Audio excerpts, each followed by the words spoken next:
Hello students and welcome back to channel Siraj Shaikh daily study. आज हम start करने जा रहे हैं टीवाईबैफ का न्यू टॉपिक जिसका नाम है अमालगमेशन। स्टार्ट करेंगे आज से।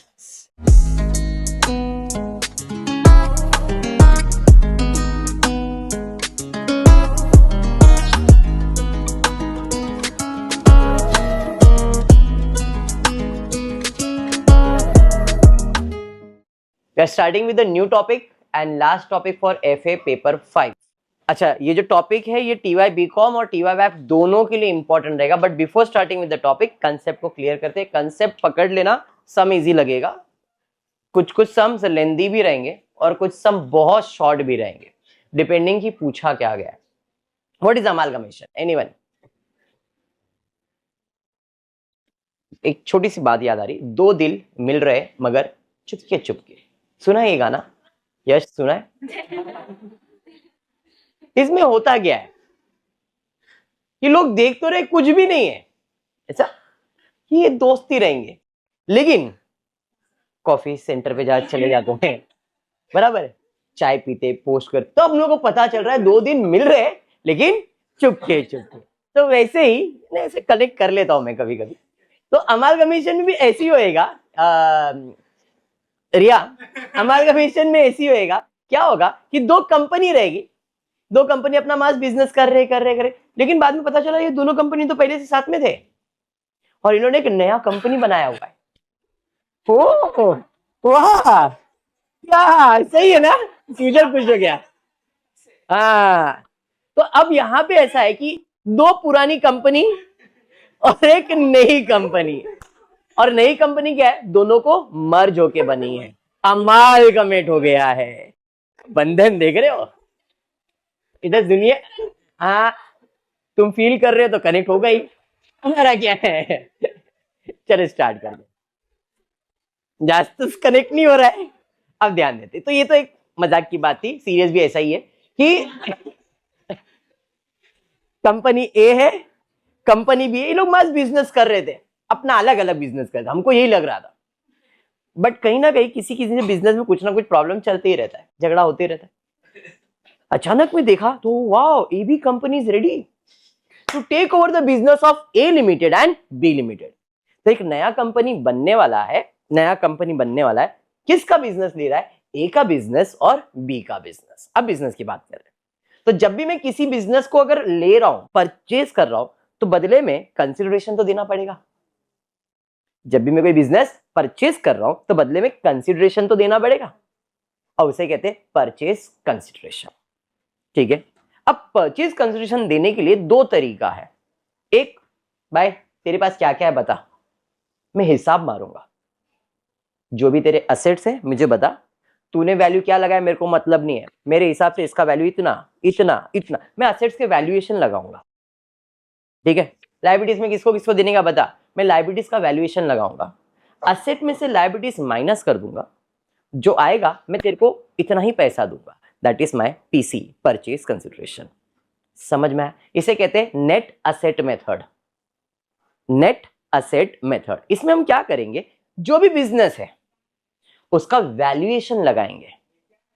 समझ में आया? तेरे असेट्स कितने, तेरे लायबिलिटीज कितने, हम इसका वैल्यू लगाएंगे, असेट माइनस लायबिलिटी करेंगे, आएगा पीसी। हम इतना पैसा दे सकते हैं, इतना आपको शेयर्स दे सकते हैं, कुछ भी हो सकता है।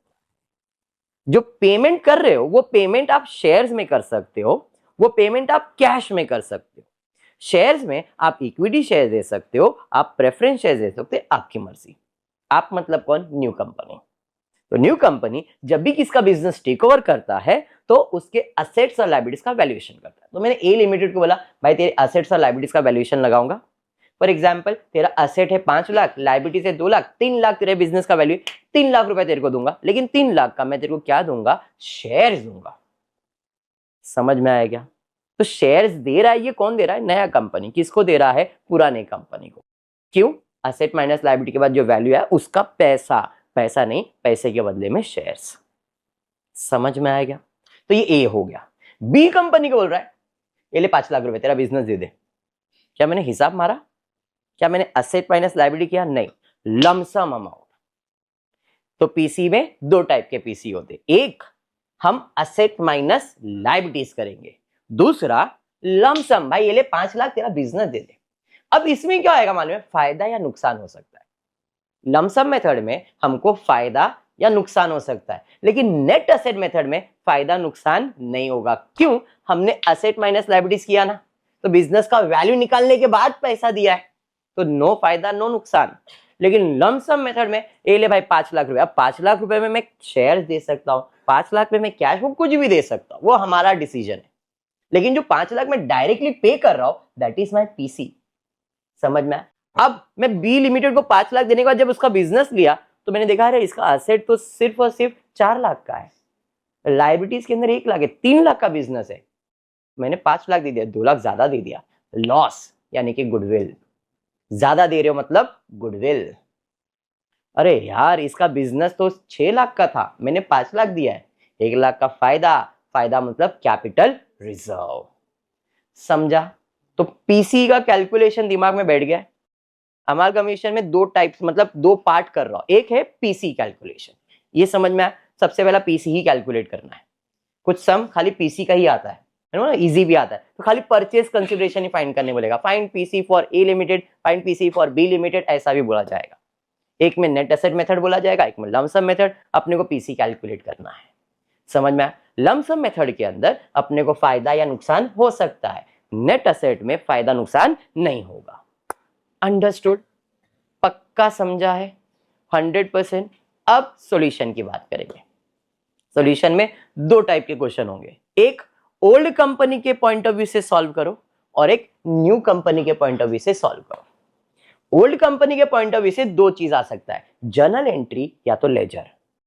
ओल्ड कंपनी के हिसाब से जर्नल एंट्री या तो लेजर, न्यू कंपनी के हिसाब से only journal entry and balance sheet.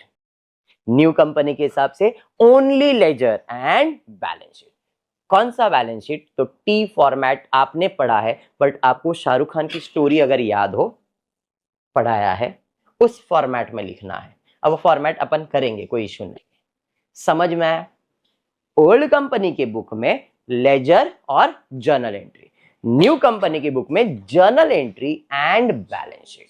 आपका क्वेश्चन इतना ही हो सकता है, ओल्ड कंपनी में लेजर पूछ सकता है, ओल्ड कंपनी में जर्नल पूछ सकता है, न्यू कंपनी में journal entry and balance sheet. अगर आपको ये पूरा चीज दिमाग में सेट हो गया है, तो आपका अमालगमेशन टॉपिक सेट हो जाएगा। पक्का क्लियर है इतना भावना? आगे बढ़ सकते हैं? चलिए तो फिर स्टार्ट करते हैं। आज का एक सम, छोटा सा सम लूंगा, ज्यादा बड़ा नहीं, 3-4 पेज का ही है। छोटा बोला मैंने, yes. Text book page number दिया है, यस 19 पे। क्वेश्चन है आपके बुक में तो ठीक, question number 5, following is the balance sheet of Nisha and Usha. 2 लोग निशा और मिल जाएंगे। आपको क्या है, पेज नंबर 123 पे है टीवाई बैफ के बुक में, ठीक है, 123 टीवाई बैफ के टेक्स्ट बुक के अंदर। निशा है सुजल, उषा है सुजल, और निशा उषा मिलने वाले और उजाला बनने वाला है। देखो उजाला बनाया लोग ने, सुजाला तो अभी भाई सेंसर आ जाएगा। चलो, निशा और उषा दोनों कंपनी है, बराबर रौनक, और क्या बन रहा है, उजाला बन रहा है। वाह, तेरे लिए फूका आ गया रे। चलो ए भाई कैमरा संभालो, इतना क्लियर है? बराबर। ओल्ड कंपनी कौन है, ओल्ड कंपनी कौन है, और दोनों मिल गए तो क्या बन गया, तो ये न्यू कंपनी है। तो पीसी कौन पे करेगा, उजाला। किसको पे करेगा, निशा के मालिक को, उषा के मालिक को। अब जब मालिक की बात करता हूं तो कितने मालिक होते हैं, 2, equity share and preference shares. PC में बोलेगा इक्विटी शेयर को 2 लाख दिया, प्रेफरेंस शेयर्स को 3 लाख दिया, तो टोटल पीसी कितना, 5 लाख। ये ध्यान में रखने का, अगर दोनों मालिक है तो दोनों मालिक को जो नया कंपनी पे करता है वो पीसी होता है। लमसम मेथड में कंफ्यूजन होता है, क्योंकि वो बोलेगा इक्विटी शेयर को इतना दिया, प्रेफरेंस शेयर को, पीसी क्या निकालने का, दोनों मालिक को जो पैसा देते हैं वो आपका पीसी होता है। डन है इतना? चलिए स्टार्ट करते हैं। तो भाई 2 बिजनेस दिख रहा है, दोनों ने बोला 2 दिन मिल रहे, धीरे धीरे बनाएंगे उजाला, बराबर है Yash? Yash, which take over assets and liabilities of both the company, दोनों के एसेट्स और लायबिलिटीज हम लेके जाने की बात कर रहे हैं। द ऑथराइज कैपिटल, नए कंपनी में हमारा कैपिटल होगा 20 लाख का, जिसमें 2 लाख के इक्विटी शेयर्स होंगे 10, 2 लाख 10, 20 लाख हो गया ना। मतलब ये कैपेसिटी है, मैं 2 लाख शेयर्स मार्केट में इश्यू करके 20 लाख रुपए जमा कर सकता हूं, क्योंकि हमारे एक शेयर का वैल्यू 10 रुपया है। ठीक है, ये ऑथराइज्ड है, इसको करना कुछ नहीं है। ओके, आगे, assets of Nisha limited are taken over at 90% of the book value with an exception of land and building which are accepted at book value. Both the companies are to receive 10% of the net value.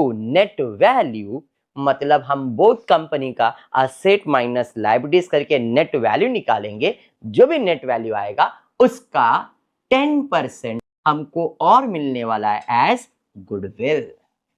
फिर बोला है the PC is satisfied, PC में क्या दे रहे हैं उजाला limited, क्या दे रहा है, it's fully paid shares at 10% premium, मतलब हम कैश नहीं दे रहे, शेयर्स दे रहे हैं, समझ में आया। फिर दिया है in return of debenture of Nisha limited, Nisha limited का कोई डिबेंचर विबेंचर है, हाँ है, and debentures of the same amount and denomination are to be issued in Ujala. Ujala बोल रहा है तुम्हारे डिबेंचर्स के बदले हम डिबेंचर्स देंगे, जितने का उतना ही डिबेंचर्स पे करेंगे, मतलब लायबिलिटीज में डिबेंचर्स के ऊपर एक एडजस्टमेंट आया, और कुछ है क्या, नहीं। क्लोज द बुक्स ऑफ निशा, ये तो ओल्ड है, उषा ये भी ओल्ड है, and show opening balance sheet under Ujala limited under purchase method, net asset method. समझा, ओल्ड कंपनी सॉल्व करना है, ओल्ड कंपनी की बुक में लेजर्स दिखाना है और न्यू कंपनी के बुक में बैलेंस शीट दिखाना है, मतलब जर्नल एंट्री पूछा नहीं है। अगर आप ध्यान से देखोगे तो इन the books of Nisha limited क्या क्या अकाउंट बनता है, बनता है रियलाइजेशन अकाउंट, मालिक अकाउंट, मालिक में इक्विटी शेयर होल्डर तो equity share holder account, and new company account, बस समझा। In the books of Usha realisation account, मालिक account and new company account, बस क्लियर है, इतना ही लेजर बनेगा। रियलाइजेशन अकाउंट, मालिक एक है तो एक, दो है तो दो, इक्विटी है तो इक्विटी, प्रेफरेंस तो इक्विटी प्रेफरेंस दोनों बनेगा। Ujala new company, that's it, ledger इतना ही बनेगा, सेम इसमें बनेगा। पीसी का calculation, Nisha limited, Usha limited, Ujala limited, both companies है, क्लियर कर दिया, बराबर रौनक, वेरी गुड। स्टार्ट करें फिर, चलिए स्टार्ट करते। तो उसने बोला दोनों के असेट्स, नहीं, assets of Nisha Limited are taken at 90% of the book value with an exception of land and building which are accepted at book value। Nisha limited के सारे asset 10% value, sorry 90% book value पे लेके, मतलब 10% discount दे दिया। Start करते। Land and building asset में कितना है, 70। उषा के पास है क्या, नहीं, तो 70 में 10% कम कर देंगे, 7000 कम करेंगे, मतलब 63। अच्छा, लैंड एंड बिल्डिंग के ऊपर एक्सेप्शन दिया हुआ है, सॉरी मेरी गलती ma'am, sorry, land and building बोला एक्सेप्टेड एट, तो land and building book value यानी कि 70,000, उजाला में तो था ही नहीं। फिर उसके बाद प्लांट एंड मशीनरी 10% कम कर दोगे तो 2,20,000 में 10% माइनस कर दो, 1,98,000, समझाइए। फिर उसके बाद स्टॉक है भाई, स्टॉक ले लिया 10% कम करके, 35,000 में 10% कम कर दिया, बराबर। उसके बाद डेटर्स है 25,000 का 2,500 माइनस कर दो, 22,500। बैंक 10% माइनस कर दो। बेवकूफ लोग रहेंगे जो लोग करेंगे ये। पैसे का कीमत कैसे कम हो सकता है, 500 का नोट को अपन बोलेंगे 400 का नोट है ना, देखना अर्चिता लोग का, बैंक बैंक ही रहेगा। चलिए, मिसलेनियस नहीं आएगा, डिबेंचर वैसे, फिक्टिशियस असेट लिखते नहीं हो, फिक्टिशियस असेट लिखते नहीं है, बोगस असेट, नकली असेट, ये तो बेवकूफ बनाने के लिए असेट, फूका फूटा बेवकूफ बनाने के लिए था, ठीक है। चलिए, लाइबिलिटीज पे आएंगे तो उसने बोला है both the company to receive जो debentures of Nisha limited of same amount and denomination, debentures आ गया कितना, 40,000। अरे समझा, और कुछ है नहीं। अब जो भी असेट्स या लाइबिलिटीज बचेगा सब बुक वैल्यू पे जाएगा, जब कुछ नहीं बोला है तो सारा चीज बुक वैल्यू पे ही जाएगा, अंडरस्टूड। चलिए तो स्टार्ट करते हैं। एम्प्लॉय प्रोविडेंट फंड कितना है, 6,000। क्रेडिटर्स कितना है, 30,000। और कोई लाइबिलिटीज है क्या, एक्सटर्नल लाइबिलिटीज लेना होता है, इंटरनल लाइबिलिटीज नहीं। इंटर मतलब खुद का पैसा नहीं, जैसे इक्विटी शेयर मालिक का पैसा है, रिजर्व फंड मालिक का पैसा है, एम्प्लॉय प्रोविडेंट फंड एम्प्लॉय का है, अपना नहीं है, इसलिए एक्सटर्नल लायबिलिटीज हुआ। Creditors external liabilities, profit and loss business का लिया नहीं जाएगा, तो ये नहीं और ये नहीं, बाकी सब आपने लिख दिया लायबिलिटीज। क्लियर हो गया क्या? चलिए स्टार्ट करते हैं। अब उषा के लिए लैंड एंड बिल्डिंग है क्या इसके पास? प्लांट एंड मशीनरी कितना है? 1 lakh, stock 18,000, debtors 16,000, bank balance 2,000, miscellaneous आएगा नहीं, समझा? नेक्स्ट डिबेंचर्स इसके पास है क्या? नहीं, रिजर्व फंड नहीं, एम्प्लॉय नहीं, क्रेडिटर्स आ जाएगा 16,000, कितना है क्रेडिटर्स? 16,000, और कोई लायबिलिटीज नहीं। हो गया असेट का टोटल, लायबिलिटीज का टोटल, काम खत्म। चलिए फटफट टोटल ले लेंगे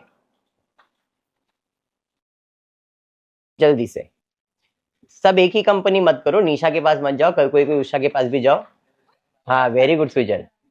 3,28,000 और 1,36,000। कैलकुलेटर फेंक दो तुम लोग। भाई उषा आ गई मेरे, अब तक उषा तो पहुंचा भी नहीं। तो ये हो गया 76,000, ये हो गया 16,000।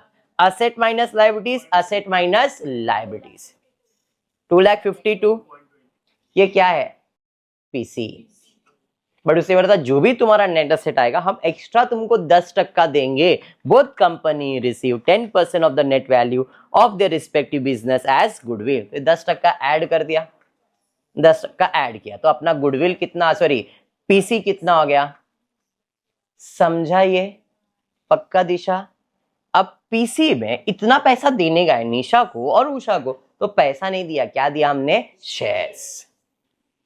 The PC is satisfied by Ujala Limited in its fully paid shares at 10% premium।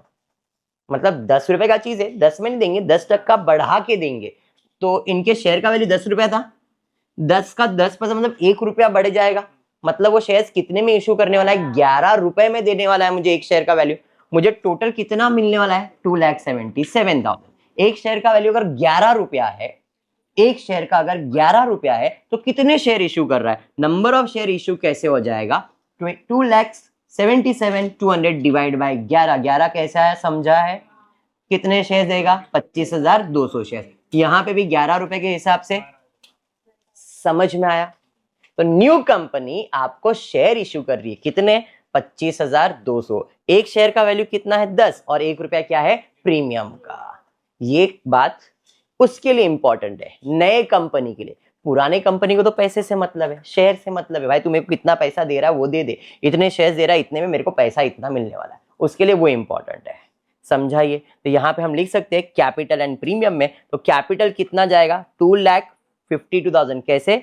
25,200, एक शेयर का वैल्यू कितना है? 10, तो 2,52,000, 12,000 शेयर, एक का वैल्यू 10, 1,20,000 हो जाएगा।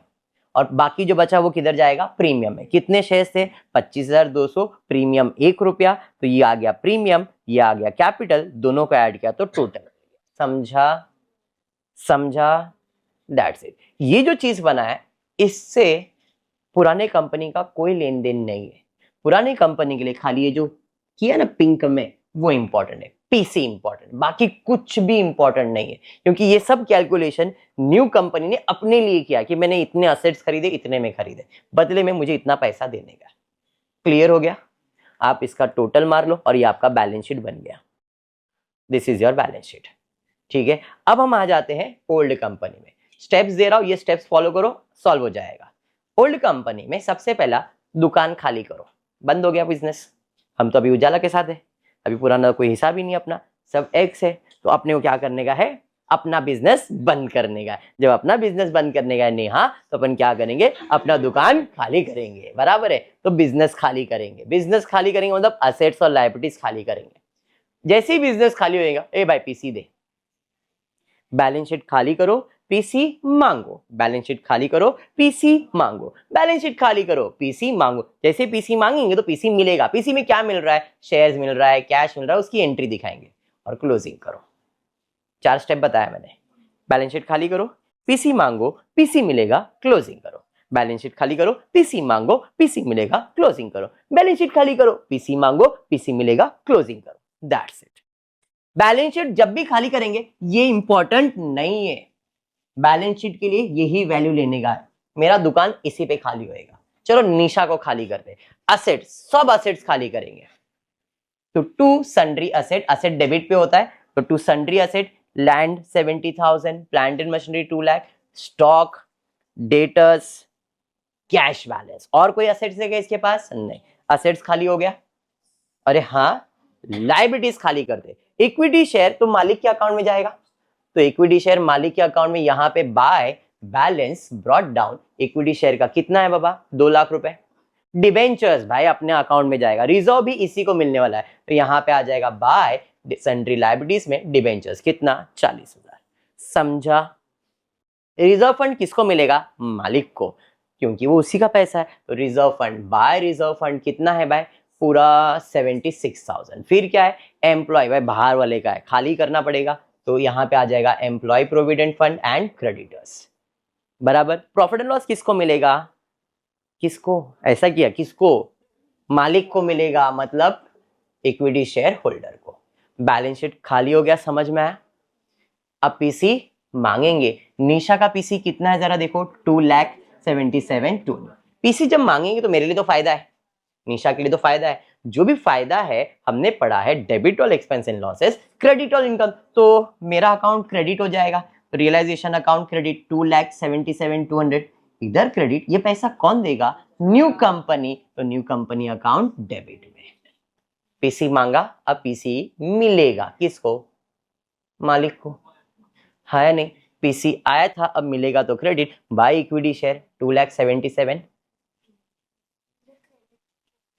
पीसी आया था डेबिट, अब जा रहा है तो क्रेडिट किसको मिलेगा? शेयर होल्डर को, तो शेयर होल्डर अकाउंट डेबिट। अरे समझा? इधर प्रीमियम प्रीमियम दिखाने की जरूरत है क्या? नहीं, मैंने पहले बताया वो सब किसके लिए? न्यू कंपनी के लिए। पुराने के लिए कोई इंपॉर्टेंट, भाई मेरा पैसा दे बस। अंडरस्टूड? पक्का? हो गया सम, क्लोजिंग मारेंगे, रियलाइजेशन अकाउंट क्लोज करते।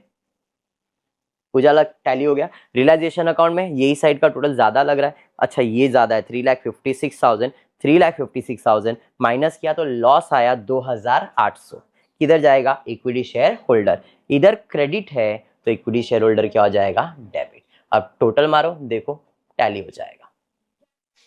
इक्विटी शेयर होल्डर मालिक, नया तो वैसे ही टैली रहता है, हाँ वो टैली हो जाएगा।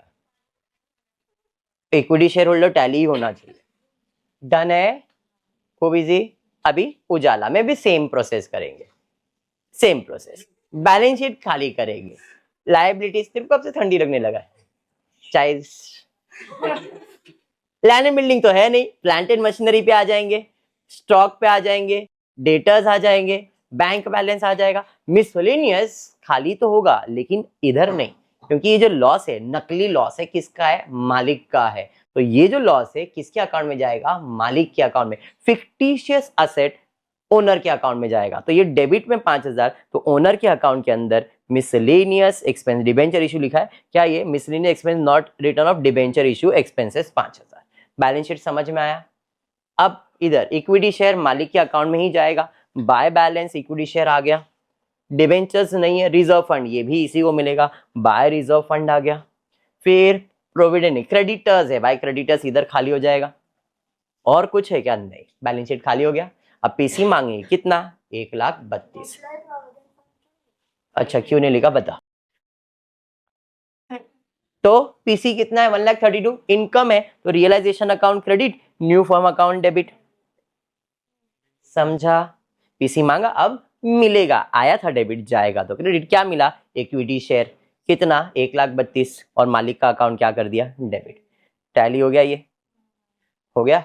रियलाइजेशन अकाउंट क्लोज करेंगे, वही साइड का टोटल ज्यादा है, माइनस किया, प्रॉफिट आया, इधर डेबिट, तो इसका अकाउंट क्या हो गया? क्रेडिट। मारो टैली। ये हो गया ओल्ड कंपनी, इतना ही है ओल्ड कंपनी, कुछ भी नया नहीं आएगा ओल्ड कंपनी, एकदम क्लियर वर्ड्स में कुछ भी नया नहीं है। ओल्ड कंपनी इतना ही है। जर्नल एंट्री भी 4 ही आएगा, बैलेंस शीट खाली करने की जर्नल एंट्री, पीसी मांगने की जर्नल एंट्री, पीसी मिलने का जर्नल एंट्री, क्लोजिंग एंट्री करते नहीं है। समझ में आया? अब वही है, असेट्स और लायबिलिटीज में 2 एंट्री हो जाता है। जब बैलेंस शीट खाली करोगे तो असेट्स और लायबिलिटीज की 2 अलग एंट्रीज आएंगे, एक बार असेट खाली करेंगे, एक बार लायबिलिटीज खाली करेंगे, फिर पीसी मांगेंगे और पीसी मिलेगा। समझ में आया क्या? न्यू कंपनी में जब आप एंट्री पास करते हो तो मैक्सिमम 5 एंट्री, ऐसे तो 3 ही है। पहला बिजनेस खरीदेंगे, बिजनेस ओनर को पे करेंगे और कोई अगर न्यू एडजस्टमेंट होगा तो करेंगे। That's it. क्लियर है क्या? पक्का? चलिए तो फिर ये तो हो गया। ए डरो मत, बैलेंस शीट बनाने बोला था ना, यही था। तो बैलेंस शीट का फॉर्मेट, बैलेंस शीट का इस पे भी फोकस मत करो। बैलेंस शीट का अगर आपको फॉर्मेट याद होगा, अगर गलती से याद होगा, तो बैलेंस शीट के फॉर्मेट में हमने शाहरुख खान की स्टोरी पढ़ी थी। Share holder fund, reserves and surplus, ऐसा पढ़ा था, SSRK ऐसा पढ़ा था कि नहीं? तो ये जो है ये बैलेंस शीट है। Share holder fund, reserves and surplus, non current liabilities में लॉन्ग टर्म बोरोइंग्स, ये आपका बैलेंस शीट है। ये आपका बैलेंस शीट है और यहाँ पे आपके पास बैलेंस शीट है। आपको सिर्फ क्या करना है? पोस्टिंग। जैसे लैंड एंड बिल्डिंग कहाँ जाएगा? Fix asset. Plant and fix, तो हमने यहाँ पे एक टैंजेबल असेट का नोट बनाया, इसी के अंदर डाल दिया। Land and building 70,000, plant and machinery 2,98,000। समझा? स्टॉक, डेटर्स, ये सब करंट असेट्स है और उसको अलग से लिखते हैं। Inventories, trade receivable, single single तो डायरेक्टली इन्वेंट्रीज लिख दिया। इन्वेंट्रीज यानी कि स्टॉक, तो स्टॉक का वैल्यू है 49,500।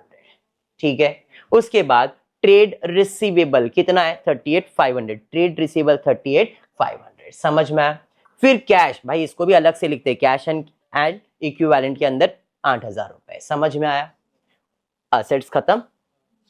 उसके अलावा गुडविल है जो मेरे असेट में जाएगा, बट इनटैंजिबल इन नेचर। ये टैंजिबल असेट था। अब यहाँ पे देखो, फिक्स असेट के अंदर मैंने टैंजिबल और इनटैंजिबल लिखा है। इनटैंजिबल असेट में मेरे को क्या दिखाना है? गुडविल। कितना है भाई? गुडविल का अमाउंट है 37,200। तो यहाँ आएगा बाबा 37,200, इधर लिख देगा। समझ में आ गया? उसके बाद असेट्स हो गए। लायबिलिटीज में आएगा डिबेंचर्स। डिबेंचर्स यानी कि लॉन्ग टर्म बोरोइंग्स। फिर उसके बाद क्या है? Employ provident fund. तो भाई employ provident fund other liabilities, other current liabilities में एम्प्लॉय प्रोविडेंट फंड।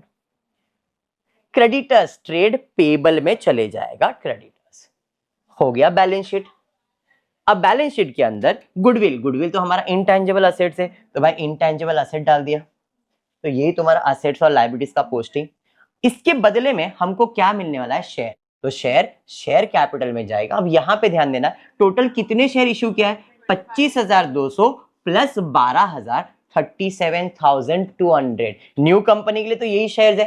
तो यहाँ पे जब मैं शेयर कैपिटल प्रेजेंट करूंगा तो यहाँ पे ये ऑथराइज लिख दिया। कितने शेयर इश्यू किया? 37,200 और एक शेयर का वैल्यू कितना है? 10। बट प्रीमियम भी था, तो प्रीमियम कहां जाएगा? रिजर्व्स एंड सरप्लस में। समझ में आया? तो प्रीमियम उसमें कैपिटल में थोड़ी दिखा दे। Reserves, share premium, reserves and surplus होता है, बराबर है। तो ये आ गया capital and reserves and surplus में कितना? 37,200। अंडरस्टूड? अब मारो बैलेंस शीट का टोटल, बैलेंस शीट टैली हो गया। तो ये फॉर्मेट याद करना है और नोट्स में सारे नोट्स तो नहीं बनेंगे, लिमिटेड नोट्स ही बनता है। ठीक है। तो इसका टोटल ले लो, एक जन इसका टोटल ले लो। Balance sheet 5,01,200। लायबिलिटी साइड का भी टोटल देख लो, 5,01,200।